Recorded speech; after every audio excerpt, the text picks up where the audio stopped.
A verdadeira transformação não começa do lado de fora, começa no coração. Podemos mudar hábitos, palavras e atitudes, mas só o Espírito Santo é capaz de mudar o caráter.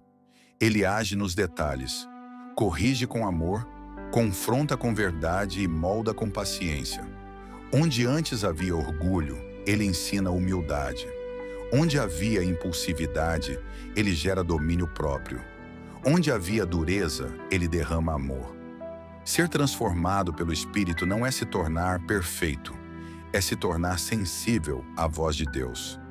É permitir que Ele nos conduza todos os dias, mesmo quando dói abrir mão do que somos para nos tornarmos quem fomos chamados para ser.